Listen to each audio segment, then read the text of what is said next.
Hello everyone and welcome back for another video.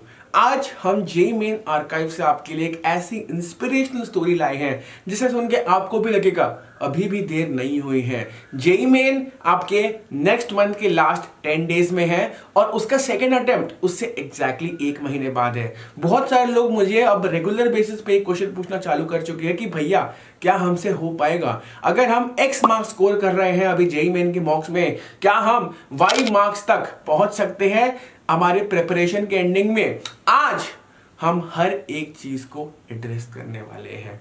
आज एक ऐसे इंसान के बारे में बात करने वाले हैं जिसने इतने ड्रॉबैक्स देखे हैं जिंदगी में, बट उसने एक एक ड्रॉबैक को ओवरकम करके in JEE Mains he secured a fabulous all India rank of 26 by scoring 290 out of 360 in JEE Mains 2015 और JEE Advance में भी उसने एक decent rank प्रोड्यूस की थी अपने लिए। Yes, we're going to talk about a very inspirational story, लेकिन उसके पहले मुझे बहुत सारे लोग पूछते हैं कि यार भैया क्या पॉसिबल है अभी के टाइम पे कि हमको एक प्लेटफॉर्म आप बता दो जहां पे हम चैप्टर वाइज एनालिसिस भी कर सके, उसके साथ साथ हमें एग्जैक्ट जेई मेन लेवल की मॉक मिल जाए, क्योंकि आपको ही पता है आज से कुछ दिन पहले जेई मेन का पैटर्न वापस से चेंज हुआ था। इस बार आपके जितने भी न्यूमेरिकल या फिर इंटीजर टाइप क्वेश्चंस है वहां पे भी आपके पास नेगेटिव मार्किंग होगी, जहां पे आपको फिजिक्स केमिस्ट्री मैथमेटिक्स से हर एक सेक्शन से 10 में से सिर्फ और सिर्फ 5 क्वेश्चन अटेम्प्ट करने हैं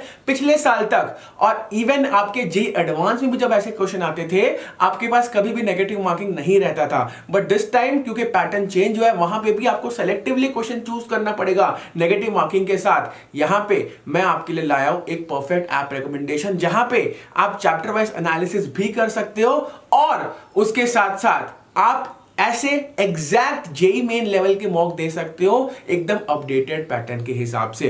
चैप्टर वाइज एनालिसिस और मॉक्स देना क्यों जरूरी है मैं आपको ये बताता हूं। सबसे पहले चैप्टर वाइज एनालिसिस इसलिए इंपॉर्टेंट है क्योंकि जैसे मान लीजिए बहुत ही बड़ा चैप्टर है, फॉर एग्जांपल हम लोग मान सकते हैं फिजिक्स में मॉडर्न फिजिक्स इस चैप्टर में सब टॉपिक भी होता है और सब टॉपिक भी होता है, और उस सब टॉपिक्स में से आप कम से कम 10-15 वैराइटीज ऑफ क्वेश्चंस प्रैक्टिस कर सकते हो। और आपको सीरियसली नहीं पता कि एक चैप्टर के अंदर आपके क्या स्ट्रेंथ पॉइंट्स है और क्या वीक पॉइंट्स है, तो उन सबको एड्रेस करने के लिए चैप्टर वाइज एनालिसिस बहुत इंपॉर्टेंट है ताकि आप अपने वीक पॉइंट्स बाहर निकाल सको, उनको एड्रेस कर सको before your JEE Main countdown begins. और उसके साथ साथ आपके अभी कम से कम जो एक्यूरेट जेई मेन के मॉक्स है एकदम बेस्ट पैटर्न के हिसाब से जो कि आपका अभी रिवील किया गया है एनटीए के हिसाब से, एकदम उस हिसाब से आपको बहुत सारे मॉक्स देने चाहिए। तो मैं आप लोगों के लिए लाया हूं आज एक perfect app recommendation which goes by the name अरिविहान।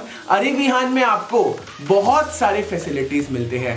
First of all Arivihan gives you chapter wise analysis like never before. इसमें आपको एकदम प्रीमियम क्वालिटी कंटेंट मिल जाएगा जहां पे आप एकदम इस चीज को एड्रेस कर सकते हो, अपने वीक पॉइंट्स को एड्रेस कर सकते हो किसी भी चैप्टर के।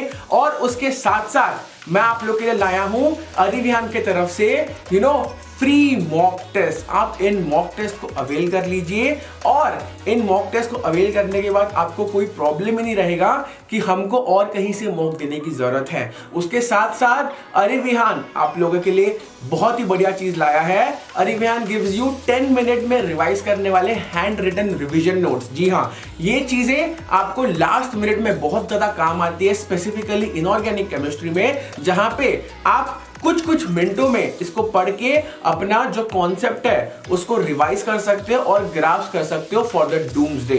तो जल्दी से जाइए, मैंने डिस्क्रिप्शन में इसका लिंक देके रखा है, इसको एक्सेस कर लीजिए और अपने जेई मेन प्रिपरेशन में लोगों से भी 2 कदम और आगे चले जाइए। So let's begin with our inspirational story now. आज हम जिस बंदे की बात करने वाले हैं that person belongs from northern Gujarat, और जब मैं आपको उसके जितने भी ड्रॉबैक्स थे वो सुनाऊंगा तो स्टोरी और भी ज्यादा आपको इंस्पिरेशनल लगेगी और आपको लगेगा आपके पास जो भी चैलेंजेस है जो आप अभी फेस कर रहे हो अपनी जेई मेन की प्रिपरेशन में वो उन सबके सामने कुछ भी नहीं है। आज हम बात करने वाले हैं 2015 के उसके जेई मेन के बिल्डअप के बारे में, और उसके बाद उसके जेई मेन वाले दिन क्या हुआ और उसके बाद उसने जेई एडवांस में कितना स्कोर किया, हर एक चीज को हम एड्रेस करने वाले हैं। सबसे पहली बात, उसके पास आपके पास जितने रिसोर्सेज है उतने रिसोर्सेज थे भी नहीं। That guy used only 3 books, वो भी एक ही पब्लिकेशन के। आज मे बी वो बुक उतनी ज्यादा प्रेवलेंट नहीं है। आज आपको फैन बॉयज और फैन गर्ल्स मिलते हैं किस बुक के, सेंगेज के मिल जाएंगे आपको। जितने भी आपके इंस्टीट्यूशंस के डीपीपीज है, लोग आपको वो बनाते हुए दिखेंगे। आपको एचसी वर्मा के फैन बॉयज मिलेंगे, आपको डीसी पांडे के फैन बॉयज मिलेंगे। But back in those days जब इतने सारे चीजें आपके पास अवेलेबल नहीं रहते थे, देयर वाज वन पब्लिकेशन, ये कोई स्पॉन्सर्ड वीडियो नहीं है इस पब्लिकेशन की, but he used to prefer Tata McGraw Hill advanced edition. ठीक है, टाटा मैग्रॉ-हिल एडवांस्ड एडिशन की उसकी फिजिक्स की बुक थी, केमिस्ट्री की बुक थी, मैथमेटिक्स की बुक थी। He had access to only these 3 competitive books और इसके दम पे ही scored all India rank 26 in JEE Main 2015। अब और कुछ उसके ड्रॉबैक्स मैं लिस्ट आउट कर देता हूं, फिर आपको लगेगा कि यार हाँ यार हमारे प्रिपरेशन में भी कुछ ड्रॉबैक्स है, बट इतनी नहीं है। आज के समय में आपको अगर इंग्लिश उतनी नहीं आती है, आप अपने नेटिव लैंग्वेज में जेईई दे सकते हो, कोई इशू नहीं है। बट उन दिनों में, ठीक है, उतनी फैसिलिटीज नहीं थी। आर स्टूडेंट जिसके आज हम बात करने वाले हैं, he was from a Gujarati medium school. और उस समय एक बेसिक नोशन था कि यार अगर आपको जेईई एडवांस निकालना है, जेईई मेंस निकालना है टॉप रैंक के साथ, top NIT, top triple IT या फिर टॉप आईआईटी में एडमिशन लेना है, आपको इंग्लिश तो जरूर आनी चाहिए। But that guy was not that well acquainted with English. तो उसका ये परसेप्शन था कि ऑब्वियसली 11th तक कि यार मैं जेईई मेन जेईई एडवांस के लिए बना ही नहीं हूं। बट आप सब जानते हो कि एक पॉइंट आता है, ठीक है, प्रिपरेशन लोग क्लास 11 चालू करते हैं, क्लास 12 चालू करते हैं, बट एक पॉइंट आता है आपके प्रिपरेशन में जहां पे आपको हिट करता है कि अब अगर सीरियस नहीं हुए ना, जेईई हमारा नहीं निकलने वाला है, चाहे वो जेईई मेंस हो चाहे वो जेईई एडवांस हो, क्योंकि ये बहुत ही कॉम्पिटिटिव टाइप के एग्जामिनेशंस है। यहां पे आपको खुद का स्कोर तो बीट करना ही पड़ता है।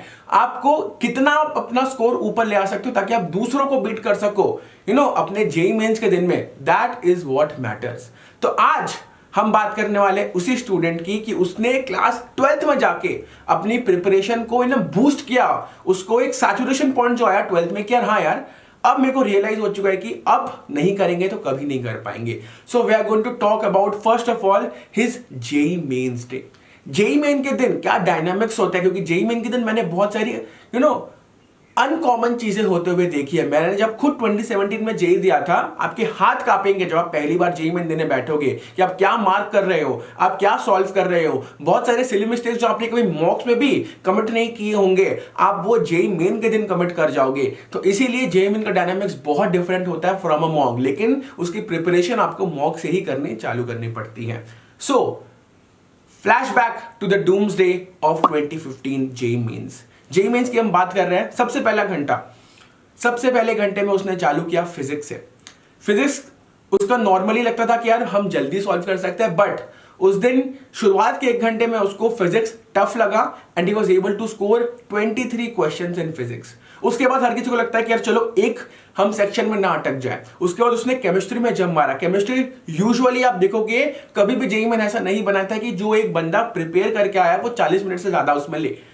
He was able to finish chemistry in only and only 35 minutes। और उन 35 मिनट्स के बाद उसने मैथमेटिक्स पर जब फोकस किया, मैथमेटिक्स हर कोई समझ चुका है आज के टाइम पे कि यार जेईई मेंस आपको मैथमेटिक्स में टफ क्वेश्चंस कभी नहीं देता है, बट जेईई मेन आपको ऐसे क्वेश्चन भी नहीं देगा कि आपको सीधा लिखोगे और 2 स्टेप में आंसर आ जाए। नहीं, आपको कम से कम 8-9 स्टेप करने पड़ेंगे मिनिमम, तब जाके आपका जेईई मेन में किसी क्वेश्चन का आंसर आता है। So mathematics is usually time taking and same goes with physics, but physics में आपको उतना सॉल्व नहीं करना पड़ता जितना आपको मैथमेटिक्स में करना पड़ता है। तो मैथमेटिक्स भी उसने जब सॉल्व करना चालू किया, सिर्फ और सिर्फ 10 मिनट बचे थे उसके जेईई मेन में। उसके मैथमेटिक्स में कुछ 5-6 क्वेश्चन बचे हुए थे and then he again tried to go back to physics. Physics में उसके जितने क्वेश्चन बचे हुए थे उसने सारे अटेम्प्ट कर लिए, और मैथमेटिक्स में भी उसने 2 क्वेश्चन और अटेम्प्ट किए। But here comes the big deal. आप में से बहुत से लोग जेईई मेन का एग्जामिनेशन देने जाते हो, है ना, आप लोग अटेम्प्ट ही ज्यादा क्वेश्चन नहीं करते हो। That guy attempted almost all the questions. Mind you, ये एक बहुत इंपॉर्टेंट चीज है कि आप में से बहुत से लोग सारे क्वेश्चंस अटेम्प्ट नहीं करते हो, but that guy specifically solved almost all the 90 questions in JEE main.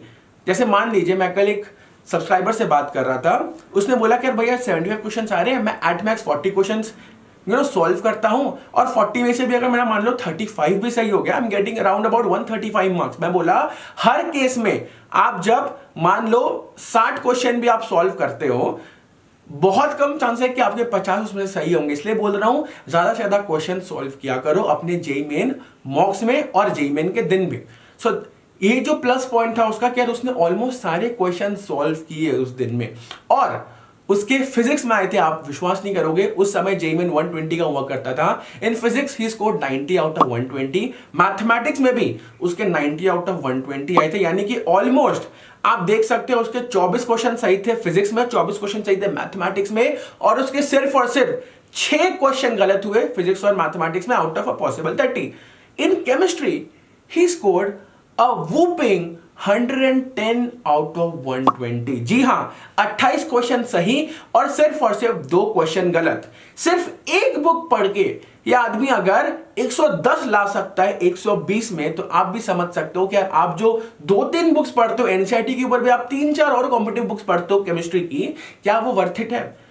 अगर कोई बंदा एक बुक से इतना स्कोर कर सकता है तो आपको तो ऑब्वियसली उससे ज्यादा स्कोर करना चाहिए, आपको तो 100% स्कोर करना चाहिए केमिस्ट्री में। जी हां, तो मैं ये बात आपको बोल रहा हूं कि आप में से जितने लोग 3 बुक के पीछे भागते हो, 4 बुक के पीछे भागते हो एक किसी स्पेसिफिक सब्जेक्ट के लिए, ये बंदा 3 बुक में पूरा फिजिक्स केमिस्ट्री मैथमेटिक्स निपटा सकता है। आप भी अपने हिसाब से एक सोर्स को फाइनल कीजिए और उसी हिसाब से अपनी प्रिपरेशन को मोल्ड कर लीजिए, ठीक है। 90, 90, 110. That guy scored a stupendous 290 out of 360. He secured an All India rank of 26 in his JEE Main 2015. JEE Advanced में obviously difficulties और ज्यादा बढ़ गई क्योंकि उसके लिए आपको और वैरायटी की बुक्स लगती है, but there also he scored a terrific all India rank 1386। जब आपके पास जेईई मेन में ऑल इंडिया रैंक 26 है, जेईई एडवांस में ऑल इंडिया रैंक 1386 है, तो आपके पास ऑप्शंस बहुत सारे खुले रहते हैं, but only because you wanted to pursue CSE, और 13886 में आपको किसी भी ओल्ड आईआईटीज में से सीएसी का कॉल नहीं आता है। That guy joined one of the most prestigious institutions for CSE in India which goes by the name IIIT Hyderabad. जो आपकी ऑल इंडिया रैंक 26 है, आपको किसी भी एनआईटी और किसी भी IIIT में कोई भी ब्रांच मिल जाती है, and he made a very good choice between NIT Trichy and IIIT Hyderabad. NIT Trichy और IIIT हैदराबाद में IIIT हैदराबाद बहुत आगे है प्लेसमेंट्स में, बट अगर आपको एक मिक्स चाहिए लाइफ का और अपने करिकुलम का, उस केस में एनआईटी त्रिची IIIT हैदराबाद से बस थोड़ा सा आगे रहता है, बट प्लेसमेंट्स के हिसाब से IIIT हैदराबाद का कोई तोड़ ही नहीं है इस एनआईटी आईआईटी सिस्टम में। तो इसीलिए मैं आपको बताने की कोशिश कर रहा हूं कि जितने भी ड्रॉबैक्स है आपके लाइफ में, ठीक है, जितने भी चैलेंजेस है, उनको हरा के जब आप आगे बढ़ोगे ना, तभी आपकी स्टोरी मोटिवेशनल लगती है। अगर आप इन ड्रॉबैक से हार मान के बैठ जाओगे, it's not going to be motivational at the end of the day. तो इसीलिए मैं आपको ये बात यहां बोलने की कोशिश कर रहा हूं कि अपनी प्रिपरेशन जैसे चल रही है उसको और तेज भगाओ। आखिरी के 40 दिन बचे हुए हैं, इन 40 दिनों में अपनी प्रिपरेशन को अभी अगर फास्ट फॉरवर्ड नहीं करोगे, नाइट्रो बूस्ट ऑन नहीं करोगे, आप बहुत पछताने वाले हो बाद में। कुछ 40 दिन एक जेईई मेन के अटेम्प्ट तक, प्लस 30 70 दिन बचे हैं जेईई मेन के जुलाई सेशन तक। तो इसीलिए टाइम है, जब तक टाइम है मेहनत कर लो। And I am telling you, अगर आप अच्छे से मेहनत करोगे, क्या पता आज से 4 महीने बाद, 5 महीने बाद मैं आपके साथ ये वीडियो बना रहा हूँ कि ये बंदा या फिर ये बंदी कितनी मोटिवेशनल थी, क्या क्या इसने ड्रॉबैक्स को कैसे कैसे इसने ओवरकम किया, और आज देखो ये कहाँ पे है। ठीक है गाइस, सो मिलते हैं अगले वीडियो में। Bye bye, take care, see you in the next video.